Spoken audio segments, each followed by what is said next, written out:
അത് വിവാഹത്തിന് ശേഷവുമില്ലേ? നമ്മൾ മനസ്സിലാക്കേണ്ടത് ഇത് വളരെ പ്രധാനപ്പെട്ട ഒന്നാണ്. മറ്റൊരു കാര്യമെന്ന് പറയുന്നത് 2006 ഈ നിയമം വരുന്നത്. മുസ്ലിം പേഴ്സണൽ ലോ ബോർഡ് എന്ന് പറയുന്ന അഖിലേന്ത്യാ അടിസ്ഥാനത്തിൽ തന്നെ ഒരു സംവിധാനമുണ്ട്. കേരളത്തിൽ വ്യക്തി നിയമ സംരക്ഷണ വേദി നമ്മൾ രൂപീകരിച്ചിരിക്കുന്നു. അതോടൊപ്പം തന്നെ ഈ പറയുന്ന പ്രശ്നം കേരളത്തേക്കാൾ ഏറ്റവും കൂടുതൽ അനിവാര്യമാകുന്നത് കേരളത്തിന് പുറത്തുള്ള സംസ്ഥാനങ്ങളിലാണ്. പക്ഷേ ഇന്ത്യയിലെ മതപണ്ഡിതന്മാർ അണിനിരക്കുന്ന മുസ്ലിം പേഴ്സണൽ ലോ ബോർഡിൻ്റെ ഭാഗത്ത് നിന്ന് ഇത്തരം ഒരു ആവശ്യം വന്നതായിട്ട് എനിക്കറിയാൻ കഴിയുന്നില്ല. അതുകൊണ്ട് നമ്മെ സംബന്ധിച്ചിടത്തോളം, മുസ്ലിം സംഘടനകളെ സംബന്ധിച്ചിടത്തോളം വളരെ ഗ്രാസ് റൂട്ട് ലെവൽ മഹല്ല് കേന്ദ്രീകരിച്ചുകൊണ്ട് 18 ഏജ് എന്ന യാഥാർത്ഥ്യം മുന്നിൽ വെച്ചുകൊണ്ടുള്ള ബോധവൽക്കരണവും നിയമവും നടപ്പിലാക്കുന്നതോടുകൂടി ഒരുപക്ഷെ ഈ അപവാദത്തേക്കാൾ കൂടുതൽ പെൺകുട്ടികൾ കല്യാണപ്പന്തലിലേക്ക് ചെറുപ്പത്തിലെ ആനയിക്കപ്പെടുകയും വിദ്യാഭ്യാസം നിരാകരിക്കപ്പെടുകയും പലപ്പോഴും പാതി വഴിയെ വെച്ച് വൈവാഹിക ജീവിതം നഷ്ടപ്പെടുകയും ചെയ്യുന്ന സാഹചര്യത്തെ മറികടക്കാൻ കഴിയും. ഈ ചർച്ചയിൽ പങ്കെടുത്തു തുടങ്ങിയ സ്ത്രീകൾ പറയുന്നത് കേട്ടില്ലേ? ഇനിയുമുണ്ട് പെൺകുട്ടികളുടെ അഭിപ്രായം. ഈ ചർച്ചയിൽ നിങ്ങൾക്ക് കേൾക്കാം. ഇടവേളയ്ക്കു ശേഷം വിവാഹപ്രായം വിവേകത്തിന്റെ വഴിയെ തിരിച്ചു വരാം. വിവാഹപ്രായം വിവേകത്തിന്റെ വഴിയെ കേരള സമ്മിറ്റ്. ശ്രീ ഫൈസി, എന്തുകൊണ്ടാണ് ഈ 18 വയസ്സ് എന്ന ഇന്ത്യയുടെ പാർലമെന്റിന്റെ ആക്ടിന്റെ നിയമം ശരിയല്ല, അല്ലെങ്കിൽ അത് കൃത്യമായി പിന്തുടരേണ്ടതില്ല എന്ന തീരുമാനത്തിന് പിന്നിൽ? ഈ പാർലമെന്റിന്റെ നിയമത്തിന് ഇപ്പോഴും അപ്രമാദിത്വം കൽപ്പിക്കാത്ത വിധം 18 മാറ്റണമെന്നൊരു വാദം ഇപ്പോൾ ഇവിടെ ഉന്നയിക്കപ്പെട്ടിരുന്നു. ഞാൻ ചോദിക്കുന്നതും പറയുന്നതും ഇതേ ഉള്ളൂ. 18 എന്നൊരു ബാരിക്കേഡ് നിശ്ചയിക്കേണ്ടതില്ലാത്ത വിധം ഇതൊക്കെ ഒരു സോഷ്യലി നടക്കാവുന്ന മാറ്റങ്ങളുടെ സ്വാഭാവികമായി അത് നടന്നുകൊള്ളും. അതിനുള്ള ബോധവൽക്കരണ പ്രക്രിയകളും ആവശ്യമായ എല്ലാ പരിപാടികളും മതസംഘടന ഉൾപ്പെടെയുള്ളവർ ചെയ്തുകൊണ്ടേയിരിക്കുന്നുണ്ട്. അത്തരം മാറ്റങ്ങൾ സംഭവിച്ചുകൊണ്ടിരിക്കുന്നത്. അതായത് പെൺകുട്ടി അവളുടെ വിദ്യാഭ്യാസം ചെയ്യപ്പെടാതെയോ അല്ലെങ്കിൽ അവൾ തടവറയിലാക്കപ്പെടുകയോ ചെയ്യുന്ന ഒന്നിനോടും ഒരു മതത്തിനും യോജിപ്പില്ല. ഇസ്ലാം നിർബന്ധമായും അതിനെതിരാണ്. അതുകൊണ്ട് തന്നെ അങ്ങനൊരു സാഹചര്യത്തെ വെറുതെ ഭയക്കുകയാണ്. നമ്മൾ പറഞ്ഞ ഇത്തരം കാര്യങ്ങളുമായി ബന്ധപ്പെട്ട് മാത്രമുള്ള വിഷയങ്ങളെ വെറുതെ വലിച്ചിഴക്കുകയാണ് നമ്മൾ ചെയ്യുന്നത്. ഇതാണ് മാറ്റിവെക്കേണ്ടത്. അങ്ങ് ദയവ് ചെയ്ത് എന്നെയോ നമ്മളെ കുറ്റപ്പെടുത്താതിരിക്കൂ. അറിയേണ്ട പ്രധാനപ്പെട്ട പ്രശ്നം, അങ്ങേക്ക് സമയം ഞങ്ങൾ തരുന്നു. അങ്ങ് പറയേണ്ടത് ന്യായയുക്തമായ രീതിയിൽ ഇത് എങ്ങനെയാണ് ഇനി വരുന്ന ദിവസങ്ങളിലും ഇത് പ്രാവർത്തികമാക്കേണ്ടത്. ജമാഅത്തിന്റെ നിലപാട് വളരെ വ്യക്തമാണ്. നമ്മുടെ നിലപാടും വ്യക്തമാണ്. ഒരു വ്യക്തതയ്ക്കും കുറവില്ല. നിയമം വേണ്ട എന്നാണ് നേരത്തെ പറഞ്ഞല്ലോ. ഇപ്പോ IPC സെക്ഷൻ 494 ബിഗമിയെ കുറിച്ച് ബന്ധപ്പെട്ടുകൊണ്ട് അവിടെ പറയുന്നത് പോലുള്ള എക്സെപ്ഷൻസുകൾ, ഇത്തരം എക്സെപ്ഷൻസുകൾ എന്തുകൊണ്ട് ഈ മുസ്ലിം വ്യക്തി നിയമവുമായി ബന്ധപ്പെട്ടുകൊണ്ട് ഈ വിഷയത്തിലും ആയിക്കൂടാ എന്നതിനെക്കുറിച്ചുള്ള നിയമപരവും പാകവുമായ അന്വേഷണം മാത്രമാണ് ഞങ്ങൾ ഈ മുസ്ലിം സംഘടന നടത്തിയത്. അതിൻ്റെതായ സാഹചര്യങ്ങളുണ്ട്. ആ സാഹചര്യങ്ങളെയാണ് നമ്മൾ പറയുന്നതും. അതിനപ്പുറത്തേക്ക് ഇതുപോലെ നിർബന്ധമാക്കി 17 തന്നെ ആക്കണമെന്നൊന്നും ആരും സൂചിപ്പിച്ചിട്ടില്ല. ഇസ്ലാമില് പെൺകുട്ടികളുടെ സമ്മതം ചോദിക്കണം എന്ന് പറയുന്നുണ്ട്. അപ്പം അത് ഇങ്ങനെ ചർച്ച ചെയ്ത് ഇങ്ങനെ ഇതാക്കേണ്ട ഒരു പ്രശ്നമായിട്ട് തോന്നുന്നില്ല. ഒരു സ്ത്രീ ഒരു പെൺകുട്ടി വിചാരിച്ചാല് ഈ സ്ത്രീധനം പോലുള്ള ഇതും അതുപോലെ തന്നെ സമ്മതമില്ലാതെ വിവാഹം കഴിക്കുക. ഇപ്പം ചെറിയ പ്രായത്തിൽ തന്നെ വിവാഹം കഴിക്കപ്പെടുക ശാരീരികമായ പക്വത മാത്രമല്ല വേണ്ടത്, അത് അവൾക്ക് തീരുമാനിക്കാനുള്ള ഇത് വരണം. ഇപ്പം അവൾ വിവാഹം കഴിക്കുന്നത് ഏത് യോഗ്യതയുള്ള ഒരു പുരുഷനെയാണ് അത് കണ്ടെത്തണമെങ്കിൽ അവൾക്ക് കുറച്ച് സമൂഹത്തിനെ പറ്റിയിട്ടുള്ളൊരു കാഴ്ചപ്പാടുണ്ടാകണം, ഒരു പക്വത ഉണ്ടാകണം. ഇസ്ലാം അങ്ങനെ ഒരു നിയമം ഇത്ര വയസ്സിൽ തന്നെ കല്യാണം കഴിക്കണം, അല്ലെ ഇത്ര ശാരീരികമായ പക്വതയാണ് അതിന് കണക്കാക്കുന്നത് എന്ന് വരുന്നില്ല. മിക്ക വിഷയങ്ങളും വരുമ്പോഴത്തേക്ക് തന്നെ ഒരു സ്ത്രീയാണ് കുടുംബത്തെ നയിക്കേണ്ട നായിക എന്ന് പറയുന്നത്. പ്രവാചകൻ പഠിപ്പിച്ച അങ്ങനെയാണ്. അപ്പം അവൾക്ക് കുടുംബത്തെ നയിക്കാൻ അല്ലെ അവളുടെ മക്കളെ വളർത്താനുള്ള ഒരു പക്വത ഉണ്ടാകണം. അല്ലെ ശ്രീ ഫൈസി പറയേണ്ട ഒരു കാര്യം, ഈ പക്വത ആരാണ് നിർണ്ണയിക്കുന്നത് എന്നുള്ളതാണ്. 18 വയസ്സെന്ന് പറയുന്നത് നമ്മൾ നിയമപരമായി അംഗീകരിച്ചിരിക്കുന്ന കാര്യമാണ്. അപ്പോൾ അതിലും താഴെ പക്വതയുണ്ടെങ്കിൽ അത് ആരാണ് നിർണ്ണയിക്കുന്നത്? ഈ വരുന്ന സംഘടനകളാണോ നിർണ്ണയിക്കേണ്ടത്? അല്ല, അപ്പോഴും ഒരു പ്രശ്നമുണ്ട് ചിന്ത. 18 വയസ്സിൽ കുട്ടി 18ാമത്തെ വയസ്സിൽ +2 കഴിയത്തുള്ളൂ. 18 വയസ്സ് കഴിഞ്ഞ കുട്ടിക്ക് പക്വത ഉണ്ടെന്ന് ആര് പറയും? അല്ല, അത് നിയമപരമായി ഇപ്പോൾ ഇന്ത്യയിൽ നടന്നുകൊണ്ടിരിക്കുന്നതാണ്. 18 വയസ്സിന് പെൺകുട്ടികളുടെ വിവാഹപ്രായമായി നിശ്ചയിച്ചിരിക്കുന്നു. പക്ഷേ 18 വയസ്സ് കഴിഞ്ഞാണ് പല പെൺകുട്ടികളുടെയും വിവാഹം നടക്കുന്നത്. സർ, എൻ്റെ അഭിപ്രായം 18 വയസ്സ് തന്നെ ആക്കണം. അതിനകത്ത് അത് ബാരിക്കേറ്റിട്ട് തന്നെ നിലനിർത്തണം എന്നാണ്. ഇപ്പം പറയുന്നു വയസ്സ് അല്ലെങ്കിൽ പ്രായം എന്നുള്ള എടുത്ത് മാറ്റാൻ. ഏറ്റവും ഇവിടെ ടീച്ചർ തന്നെ പറഞ്ഞു അപക്വമായിട്ടുള്ള പ്രായമാണ് 18 വയസ്സിന് താഴെ. താല്പര്യങ്ങൾ തോന്നാം. വിവാഹം എന്ന് പറയുന്നത് മാതാപിതാക്കൾ മാത്രം അല്ലെങ്കിൽ വിവാഹ പന്തലിൽ വെച്ച് മാത്രം നടക്കുന്നതല്ല. സ്വന്തം ഇഷ്ടത്തിന് ഇഷ്ടമുള്ളിടത്ത് പോയി രജിസ്റ്റർ വിവാഹം വേണമെങ്കിലും നടത്താം. അതിനുള്ള പ്രായമാണോ 17 എന്നുള്ളത്? ഈ സ്കൂളിൽ പഠിക്കുന്ന കുട്ടികൾക്ക് ആഗ്രഹം ജനിച്ചിട്ട് ഏറ്റവും അപക്വമായിട്ടുള്ള ഒരാളിനെയാണ് അവൾ ചൂസ് ചെയ്യുന്നതെങ്കിൽ അവളുടെ ഭാവി എന്താകും? രക്ഷകർത്താക്കൾ മാത്രമല്ല തീരുമാനിക്കുന്ന അവളുടെ കല്യാണത്തെ. അങ്ങനൊരു നിയമം വിട്ടുകൊടുത്തെങ്കിൽ അവർ ഇഷ്ടത്തിന് അവർ വിവാഹം നടത്തത്തില്ലേ? അവരുടെ ഭാവി ജീവിതങ്ങൾ എന്താവും? ഇതിനെക്കുറിച്ച് ചിന്തിക്കുന്നില്ലേ നിങ്ങളാരും? 18 പക്വതയാകുമെന്ന് ആരാ പറഞ്ഞത്? നമ്മൾ രണ്ട് കൺസെപ്റ്റിൽ നിന്നാണ് ഈ വിഷയം ചർച്ച എന്നില്ല. ഈ 16 പക്വതയായില്ലെങ്കിൽ എന്ത് ചെയ്യും? അവർ സ്വയം തീരുമാനമെടുത്ത് രജിസ്റ്റർ ഓഫീസിൽ ചെന്ന് വിവാഹം നടത്തി. ഈ 16ാമത്തെ വയസ്സിൽ അല്ലെങ്കിൽ 17ാമത്തെ വയസ്സിൽ അപ്പോഴത്തെ ഒരു എടുത്തുചാട്ടത്തിനാവാം. വന്ന് നടത്തി കഴിഞ്ഞാൽ അവരുടെ ഭാവി എന്താവും? അവർ ചൂസ് ചെയ്യുന്നത് സ്വയം ചൂസ് ചെയ്ത് ചെന്ന് വിവാഹം നടത്തുന്നവരുടെ ഭാവി എന്താവും? ഈ 18ലും ഇതൊക്കെ സംഭവിക്കാവുന്നതാണ്. വേണ്ടേ? ഈ ടീനേജ് എന്ന് പറയുന്ന ഏജിന്റെ ബാരിക്കേഡ് കടന്നിട്ടല്ല 18 വന്നിട്ടുള്ളത് അല്ലേ? ഈ 18 എന്ന് പറയുന്നിടത്തും ഈ പറയുന്ന ഈ ദ പീരീഡ് ഓഫ് ഇൻസാനിറ്റി എന്ന് പോലും പറയപ്പെടുന്ന ഒരു സാഹചര്യം 18ലുണ്ട്. അപ്പോൾ ഞാൻ പറഞ്ഞു വന്നത് പക്വതയെ അങ്ങനെയല്ല നിർണ്ണയിക്കേണ്ടി വരിക എന്നുള്ളത് തന്നെയാണ്. എനിക്ക് അതിനൊരു വ്യക്തമായിട്ടൊരു ഉത്തരം തരണം. എന്റേത് ശരീഅത്തുമായി ബന്ധപ്പെട്ടിട്ടുള്ള ഇസ്ലാമിക ശരീഅത്ത് ഈ വിഷയത്തിൽ അതെ ഇസ്ലാമിക ശരീഅത്ത് ഈ വിഷയത്തിൽ എടുത്ത നിലപാട് എല്ലാവർക്കും ബാധകമല്ലേ? അത് ഇന്ത്യയുടെ ഭരണഘടനാനുസൃതമായ അതിൻ്റെ സ്വഭാവം അനുസരിച്ച് എല്ലാ നിയമങ്ങളും എല്ലാവർക്കും ബാധകമല്ലാത്ത വിധം മതപരമായ വിശ്വാസങ്ങളെയും ആദർശങ്ങളെയും ഈ നമ്മുടെ സാമൂഹ്യ സാഹചര്യത്തിനോ മറ്റോ എതിരാകാത്ത വിധം നടപ്പിലാക്കാനുള്ള സ്വാതന്ത്ര്യം ഇന്ത്യയുടെ ഭരണഘടന തന്നതാണ്. അതിൻ്റെ ഭാഗമാണ് വിവാഹം, സ്വത്തവകാശം പോലെയുള്ള കാര്യങ്ങളിൽ മുസ്ലിങ്ങൾക്ക് ആവശ്യമാകുന്ന വിധം അവരുടെ മുസ്ലിം പേഴ്സണൽ ലോ എന്ന് പറയുന്ന ഒരു ലോയെ 1937 രജിസ്റ്റർ ചെയ്യപ്പെട്ടതാണ്.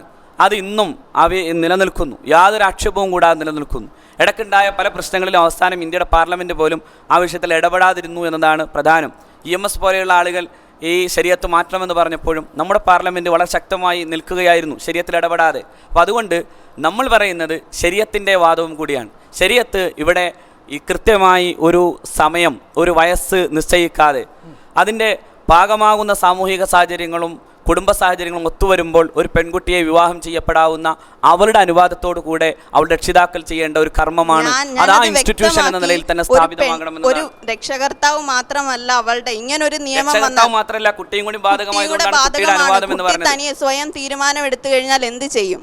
ശരീഅത്ത് നിയമത്തിന് മുന്നിൽ പാർലമെന്റ് പാസ്സാക്കുന്ന ഇത്തരം ചില പേഴ്സണൽ നിയമങ്ങൾ അവയ്ക്ക് പ്രാധാന്യമുണ്ടാകുന്നൊരു സാഹചര്യം ഉണ്ടാകരുത്. പകരം ശരീഅത്ത് നിയമങ്ങൾ അവിടെ ഉണ്ടാവണം. 1-2 കാര്യങ്ങളിലുള്ള എക്സെപ്ഷൻസ് അനുവദിച്ചതുപോലെ.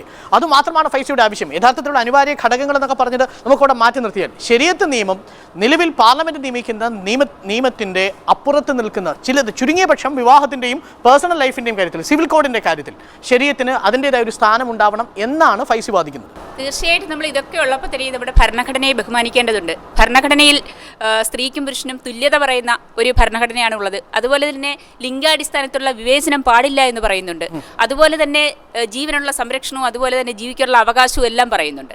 ഇതൊക്കെ പറയുമ്പോൾ വീണ്ടും വീണ്ടും സ്ത്രീയെ വീട്ടിനുള്ളിലേക്കും അതുപോലെ തന്നെ അവളെ മുഖ്യധാരയിൽ നിന്ന് മാറ്റി നിർത്തുന്ന ഒരവസ്ഥയിലേക്ക് പോകുന്നതാണ് ശരീഅത്ത്. അങ്ങനെയാണ് പറയുന്നതെങ്കിൽ ആ നിയമം ഇപ്പോൾ പറയുന്നത് എന്താണെന്ന് വെച്ചാൽ ശരീഅത്തിൽ കൃത്യമായിട്ട് ഏജ് പറയുന്നില്ല എന്നാണല്ലോ പറയുന്നത്. അപ്പോൾ തീർച്ചയായിട്ടും ഇവിടെ ഒരു പാർലമെന്റ് പാസ്സാക്കിയ നിയമം ഉള്ളപ്പോൾ ആ നിയമം തന്നെ പ്രാബല്യത്തിലിരിക്കുന്നതാകും നല്ലതെന്ന് തന്നെയാണ് പറയാനുള്ളത്. അതാണ് ജമാഅത്തിന്റെ നിലപാട്. എന്റെ ഭരണഘടനയെ ഞാനും മാനിക്കുന്നു. കാരണം ഈ ഭരണഘടന പ്രത്യേകത ഈ മതസ്വാതന്ത്ര്യം എന്ന് പറയുന്ന വളരെ മനോഹരമായ പാർലമെന്റിന്റെ ആക്ടിനെ മാനിച്ചു. ആക്ടിനെ മാനിക്കുക എന്ന് വെച്ചാൽ അതാണല്ലോ നമ്മൾ ആക്ടിനെ മാനിച്ചുകൊണ്ടാണ് ഈ കോൺട്രഡിക്ഷൻ തിരുത്താൻ എന്ത് നിയമപരമായ വഴി എന്നാലോചിക്കും. നമ്മളൊരു തീവ്രവാദം എന്നല്ല ഇവിടെ പറഞ്ഞത്. എന്താണ് നിയമത്തിൻ്റെ അടിസ്ഥാനത്തിൽ ഇവിടെ 2 നിയമങ്ങൾ തമ്മിൽ പരസ്പരം കോൺട്രഡിക്റ്റ് ചെയ്യുന്നു. ആ കോൺട്രഡിക്ഷൻ മാറ്റാൻ ആവശ്യമായ നിയമസാധ്യതകൾ എന്താണ് എന്നാണ് നമ്മൾ ആലോചിക്കുന്നത്. ഈ 7 വർഷക്കാലം നമ്മൾ എവിടെയായിരുന്നു ഫൈസി? 2006 parliament act പാസ്സാവുന്നത്. 7 വർഷം കഴിഞ്ഞിരിക്കുന്നു. അതൊക്കെ നമുക്ക് എല്ലാവർക്കും ആത്മവിമർശനം ചെയ്യേണ്ട കാര്യമാണ്. അല്ല, മുസ്ലിം പേഴ്സണൽ ബോർഡിൽ ചർച്ച ചെയ്തിട്ടില്ല. ഞാൻ മനസ്സിലാക്കുന്നത് അങ്ങനെയല്ലേ റഹ്മാൻ? ഓൾ ഇന്ത്യ തലത്തിൽ ഇതൊരു ചർച്ച വന്നിട്ടുണ്ടോ? ഇനി ശൈശവിവാഹങ്ങൾ ഏറ്റവും കൂടുതൽ നടക്കുന്നത് മലപ്പുറം ജില്ലയിലല്ല, പകരം ഉത്തരേന്ത്യയിലെ ഗ്രാമങ്ങളിലാണ്. ഹരിയാനയിൽ, ബീഹാറിൽ ഏറ്റവും കൂടുതൽ. ബീഹാറിൽ അതെ, രാജസ്ഥാൻ. ബീഹാറിലാണ്, ആന്ധ്രയിലാണ്, മഹാരാഷ്ട്രയിലാണ്, രാജസ്ഥാൻ. എക്സ്ട്രീം ലെവലിൽ നടക്കുന്നത് മഹാരാഷ്ട്രയിലാണ്. അതുകൊണ്ട് അനുവദിക്കാൻ പറ്റുമോ? അതുകൊണ്ട് അനുവദിക്കാൻ പറ്റുമോ? ചർച്ചയുണ്ട്. ഓൾ ഇന്ത്യ ലെവലിൽ അതിനെ കുറിച്ചുള്ള മൂവ്മെന്റുകളെ കുറിച്ച് ആലോചിക്കണം. അല്ല, ഫൈസി, അതാണ് പ്രശ്നം. ബലാത്കാരങ്ങൾ ഏറ്റവും കൂടുതൽ നടക്കുന്നത് മഹാനഗരങ്ങളുടെ കോർണർ പ്രദേശങ്ങളിലാണ്. അതുകൊണ്ട് നമുക്ക് ബലാത്സംഗങ്ങൾ നിയമവിധേയമാക്കാം എന്ന് പറയുന്നത് പോലെ ലാഘവത്വമല്ലേ? ബലാത്കാരം എന്ന് പറയുന്ന ഒരു ക്രിമിനൽ പ്രൊസീജിയറുമായി ബന്ധപ്പെട്ട വിഷയമാണ്. ഇവിടെ സൂചിപ്പിച്ചല്ലോ, ആ ബലാത്കാരത്തിന് അയാൾക്ക് കൊടുക്കേണ്ട പരമാവധി ശിക്ഷ കൊടുക്കണം എന്നുള്ള കാര്യത്തിൽ ഒരു മതപണ്ഡിതനോ ഒരു മതനേതാവിനോ അഭിപ്രായ വ്യത്യാസം ഉണ്ടാവില്ല. ഒരു പെൺകുട്ടി അവിടെ സമ്മതം, അവിടെ മാതാപിതാക്കളുടെ സമ്മതം, അവളുടെ കുടുംബത്തിൻ്റെ സമ്മതം, ഇതെല്ലാം ഉണ്ടാകുന്ന ഒരു റയർ കേസിൽ എന്തുകൊണ്ട് 17 വയസ്സിൽ വിവാഹം കഴിച്ചാൽ ഇവിടെ ആരെയാണ് ഈ നിയമം ബാധിക്കുന്നത്? തീർച്ചയായിട്ടും എല്ലാവരുടെയും സമ്മതം ഉണ്ടെങ്കിലും ഈ സമ്മതമൊക്കെ വരുന്നത് നമ്മളുടെ മൊത്തത്തിലുള്ള ഒരു സാമൂഹ്യമായ ചിന്താബോധത്തിൽ നിന്നാണ് അങ്ങനെ ഉണ്ടാകുന്നത്. നമുക്കിവിടെയുള്ളൊരു ചിന്താബോധം എന്ന് പറയുന്നത് തീർച്ചയായിട്ടും ഒരു പുരുഷാധിപത്യ സമൂഹത്തിൻ്റെ ചിന്താബോധമാണ്. പെൺകുട്ടി എന്ന് പറഞ്ഞാൽ തീർച്ചയായിട്ടും ഒരു സ്ത്രീയെ ഒരു സെക്ഷൽ ഒബ്ജക്റ്റായി തന്നെ കാണുന്ന ഒരു സമൂഹമാണ് ഇവിടെ നിലനിൽക്കുന്നത് എന്ന് തന്നെയാണ് ഞാൻ വിശ്വസിക്കുന്നത്. സ്ത്രീയെ അതുകൊണ്ടാണ്, അല്ലെങ്കിൽ പിന്നെ ഒരു ലൈംഗികോപകരണമായി കണ്ടില്ലെങ്കിൽ എന്തുകൊണ്ട് പ്യൂബർട്ടി എത്തുമ്പോൾ ഒരു സ്ത്രീയെ വിവാഹം ചെയ്യിക്കണം എന്ന് പറയുന്നു, അല്ലെങ്കിൽ പുരുഷനെ എന്തുകൊണ്ട് അങ്ങനെ പറയുന്നില്ല? അപ്പോൾ ഒരു കുടുംബത്തിനകത്തുള്ള അല്ലെങ്കിൽ കുടുംബത്തിലോ കുടുംബത്തിന് പുറത്തോ അല്ലെങ്കിൽ സാമൂഹ്യമായ മറ്റു കാര്യങ്ങളിലോ ഇടപെടാനുള്ള ഒരു സ്വാതന്ത്ര്യമോ അതിനുള്ള അവകാശമോ സ്ത്രീക്കുണ്ടെന്ന് നമ്മുടെ സമൂഹം കരുതുന്നില്ല. അപ്പോൾ സ്ത്രീക്ക് ഏറ്റവും പ്രധാനം കുടുംബമാണ്, കുട്ടികളാണ്. ഇതിനെയൊക്കെ സംരക്ഷിച്ചു പോകേണ്ടുന്നതിന്റെ മുഴുവൻ ഉത്തരവാദിത്വവും ഇന്ന് സ്ത്രീയുടെ തലയിലേക്ക് ചുമതലയിൽ മാത്രമാക്കി. യഥാർത്ഥത്തിൽ പ്രായമാണോ ഇവിടുത്തെ പ്രശ്നം? അതിനപ്പുറമുള്ള വിഷയങ്ങൾ ഇതിനുള്ളിൽ ചർച്ച ചെയ്യാനില്ലേ? മതസംഘടനകൾക്ക് ചർച്ച ചെയ്യാനില്ലേ?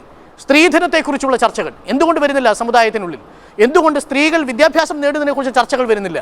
പകരം നേരത്തെ ശ്രീ ഫൈസി തന്നെ സൂചിപ്പിച്ച പുരോഗമനത്തിന് എതിരെ നിൽക്കുന്ന വിവാഹത്തെക്കുറിച്ചുള്ള ചർച്ചകൾക്ക് ആക്കം കൂടുകയും ചെയ്യും. മുസ്ലിം സ്ത്രീകൾ മാത്രമല്ല, മൊത്തം സ്ത്രീകൾ അനുഭവിക്കുന്ന ധാരാളം പ്രശ്നങ്ങളുണ്ട്. കേരളീയ സാഹചര്യത്തിൽ നമുക്ക് നിത്യേന എന്നോണം നമ്മൾ വാർത്തകളിൽ വായിച്ചുകൊണ്ടിരിക്കുന്നത് സ്ത്രീകൾക്ക് നേരെയുള്ള നിരന്തരമായ കയ്യേറ്റങ്ങളുടെയും അവഗണനയുടെയും എല്ലാം ധാരാളം കഥകൾ നമ്മുടെ മുമ്പിൽ വരുന്നുണ്ട്. അത്തരമൊരു സാമൂഹ്യ സാഹചര്യത്തെ മാറ്റിയെടുക്കുന്നിടത്ത് കേരളത്തിൽ മതസംഘടനകൾക്ക് എന്നല്ല, കേരളത്തിലെ എല്ലാ ജനവിഭാഗങ്ങൾക്കും അതിൽ അവരവരുടേതായ പങ്ക് നിർവഹിക്കാനുണ്ട്. ഒന്ന് സ്ത്രീയാണ്, രണ്ട് മുസ്ലിം സ്ത്രീയാണ്, മറ്റൊന്ന് വിവാദമാകേണ്ടുന്ന ഒരു സാഹചര്യം. ഇവിടെ ആ അർത്ഥത്തിൽ മുസ്ലിം സംഘടനകൾ ഒറ്റക്കെട്ടായിട്ട് 16 ആക്കണമെന്ന് പറഞ്ഞ സാഹചര്യം ഉണ്ടായിട്ടില്ല. ഇന്ത്യയിൽ തന്നെ വ്യത്യസ്തമായി ഞാൻ പറയുന്ന 2 വൈകാരികതകൾ വർക്ക് ചെയ്തു എന്ന് വിശ്വസിക്കുന്ന ഒരു വ്യക്തിയാണ്. ഒന്ന് മതവൈകാരികത വർക്ക് ചെയ്തു, 16ൻ്റെയും 15ൻ്റെയും അനിവാര്യതയിൽ നിന്നുകൊണ്ടുള്ള ഒരാത്യന്തികതയും, മറുഭാഗത്ത് 18 എന്ന് പറയുന്ന നമ്പറിനകത്ത് സംവാദം പോലും പാടില്ല എന്ന ജനാധിപത്യ വിരുദ്ധതയും, മറുഭാഗം ഇന്ത്യയെ സംബന്ധിച്ചിടത്തോളം ഡൽഹി സംഭവവുമായി ബന്ധപ്പെട്ട് 17 വയസ്സുള്ള ചെറുപ്പക്കാരൻ 17 വയസ്സുള്ള കുട്ടിയെ മുതിർന്ന പൗരനാക്കണമെന്ന ശക്തമായ ആവശ്യം ഇന്ത്യയിൽ ഉയർന്നു വന്നിട്ടുണ്ട്. കോടതിയിൽ പ്രമാദമായ പല ലൈംഗിക പീഡന കേസുകളുമായി ബന്ധപ്പെട്ട് 15ഉം 16ഉം വയസ്സുള്ള പെൺകുട്ടികൾക്ക് ഉഭയകക്ഷി സമ്മതപ്രകാരം ലൈംഗിക വീഴ്ചയിൽ ഏർപ്പെടുന്നതിന് കുഴപ്പമില്ല എന്ന വിധികൾ വന്നിട്ടുണ്ട്, പരാമർശങ്ങൾ വന്നിട്ടുണ്ട്. ഞാൻ പറഞ്ഞു വരുന്നത്, ഇത് സംവദിക്കുകയും ചർച്ച ചെയ്യുകയും ഇനിയും ഈ പറയുന്ന പ്രായഗണനയിൽ ആവശ്യമായ മാറ്റങ്ങൾ ഭാവിയിൽ അങ്ങോട്ടോ ഇങ്ങോട്ടോ ഒക്കെ സാമൂഹ്യത്തിൻ്റെ ആരോഗ്യപരമായ വളർച്ചയുടെയും ഒക്കെ ഭാഗമായി വരേണ്ടതാണ്. പക്ഷേ 2 വൈകാരികതകൾ തമ്മിലുള്ള സംഘർഷം, അനാവശ്യമായ വിവാദങ്ങൾ അതിരുകവിഞ്ഞ് കേരളത്തിൽ മുന്നോട്ട് പോയി എന്ന് വിശ്വസിക്കുന്ന വ്യക്തിയാണ് ഞാൻ. ശരീഅത്ത് നിയമത്തിനകത്ത് ഇതിനേക്കാൾ കൂടുതൽ ചർച്ച ചെയ്യേണ്ട ഒരുപാട് പുരോഗമനപരമായ ചിന്താഗതികളുണ്ട്. ഇപ്പോൾ കൃഷിഭൂമി തന്നെ 3 വർഷത്തിൽ കൂടുതൽ ഉപയോഗിക്കാതെ കിടന്നാൽ അത് സർക്കാർ ഏറ്റെടുത്ത് ഉപയോഗിക്കണമെന്ന് പറയുന്നത് ഉൾപ്പെടെയുള്ള നിയമങ്ങൾ ശരീഅത്തിനകത്ത് സൂചിപ്പിക്കുന്നുണ്ടെന്നാണ് എൻ്റെ ഒരു അറിവ്. അല്ലെങ്കിൽ സ്ത്രീധനത്തിനെതിരെയുള്ള വിഷയങ്ങൾ, അല്ലെങ്കിൽ പെൺകുട്ടികൾ നേരിടുന്ന വിഷയങ്ങൾ, ഇതൊന്നും പരിശോധിക്കാതെ 18 വയസ്സ് നിർണ്ണയിക്കപ്പെട്ടിരിക്കുന്നത് സ്ത്രീയുടെ ഇന്ത്യൻ സാഹചര്യത്തിലെ സാമൂഹിക പദവി, ആ സ്ത്രീ ഇന്ത്യൻ സാഹചര്യത്തിൽ ജീവിക്കുന്നതിനുള്ള ആ പെൺകുട്ടിയുടെ അവകാശം, അതോടൊപ്പം തന്നെ നമ്മുടെ ചുറ്റുപാടിനകത്ത് അവൾക്ക് വിദ്യാഭ്യാസം നേടുന്നതിനുള്ള സാഹചര്യം, ഇതൊക്കെ നിർണ്ണയിച്ചുകൊണ്ടാണ് 18 വയസ്സായി ക്രമപ്പെടുത്തിയിരിക്കുന്നത്. വിവാഹപ്രായം 18ൽ നിന്ന് കുറയ്ക്കുമ്പോൾ ഒരു പെൺകുട്ടിക്ക് നഷ്ടപ്പെടുന്നത് എന്താണ്? അവളുടെ ഏത് അവകാശമാണ് ഹനിക്കപ്പെടുന്നത്? ആരാണ്